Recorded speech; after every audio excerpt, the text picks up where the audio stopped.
USC မှာတောက်ပလာမယ်ညီမကုံဆောင်ချင်းဖိုက်တာဂျော်ရှုအာဗန်ပြည်သက်အားလုံးမင်္ဂလာပါခင်ဗျာယနေ့တင်ဆက်မဲ့အကြောင်းအရာလေးကတော့ညီမကုံကိုစောင်းနိုင်မဲ့ချင်းဖိုက်တာဂျော်ရှုအာဗန်အကြောင်းပဲဖြစ်ပါတယ်ဂျော်ရှုအာဗန်ဟာဆိုလို့ရှိရင်ညီမလက်ဝဲပြည်သက်တွေကြားမှာမတိသူမရှိသလောက်နာမည်ကျော်ကြားထင်ရှားတဲ့ MMA ဖိုက်တာတစ်ယောက်လေးဖြစ်ပါတယ်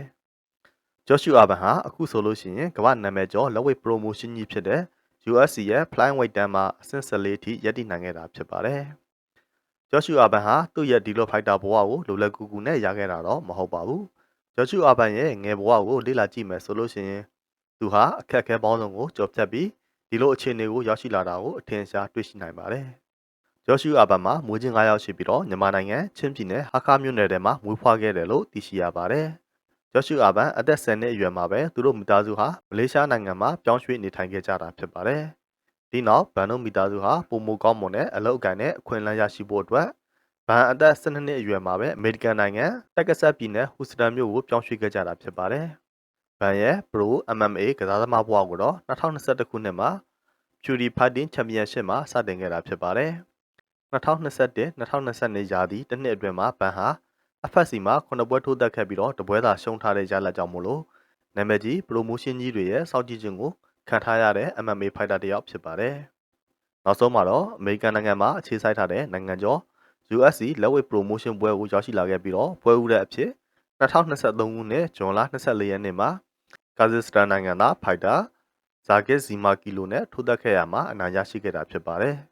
။အခုချိန်ထိဂျော်ရှူအာဘန်ဟာ USC မှာ9ပွဲကစားထားပြီးတော့တပွဲသာရှုံးထားတာဖြစ်ပါတယ်။နောက်ဆုံးကစားထားတဲ့ပွဲကတော့ရှုံးပွဲမရှိစံချိန်တင်ထားတဲ့ဂျပန်နိုင်ငံသားဖိုက်တာ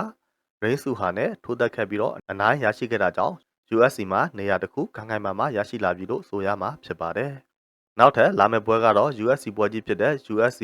316မှာဘရာဇီးနိုင်ငံသားဘရူနိုဆေးဗာနဲ့ဂျွန်လ9ရက်နေ့မှာရှင်ပြန်ထိုးသက်ရမှာဖြစ်ပါတယ်။ဂျော်ရှူအာဘန်ဟာအခုချိန်မှာအသက်23နှစ်သာရှိသေးတဲ့နာမည်ကျော် USC လူငယ်ဖိုက်တာတစ်ယောက်ဖြစ်နေပါတယ်။ရှေ့မှာပွဲပေါင်းများစွာထိုးဖို့အလားအလာနဲ့စွမ်းရည်မြင့်ဖိုက်တာတစ်ယောက်ဖြစ်တာကြောင့်မို့လို့ညီမပြည်သက်တွေအတွက်ကတော့ဂုဏ်ယူစရာပဲဖြစ်ပါတယ်။ဘန်ဟာမြန်မာနိုင်ငံကိုချစ်မြတ်လို့တဲ့ဖိုက်တာတစ်ယောက်ဖြစ်ပါတယ်။ဒါကြောင့်သူကစားမဲ့ပွဲတိုင်းကိုမြန်မာနိုင်ငံအလံကိုယူဆောင်ခွင့်ပြုဖို့အမြဲတမ်းတောင်းဆိုနေကြတာဖြစ်ပါတယ်။မြန်မာနိုင်ငံအလံကတ်ထားတဲ့သူ့ရဲ့လက်ဝဲထိုးရမှာတုံးတဲ့အန်ကတ်ကိုနံပွဲရတဲ့အချိန်ထုတ်ပြီးတော့အောင်ပွဲခံသွားတာကိုတွေ့ရမှာဖြစ်ပါတယ်။အခုဆိုလို့ရှိရင် UFC ကလည်းတရားဝင်ခွင့်ပြုလိုက်တာကြောင့်မို့လို့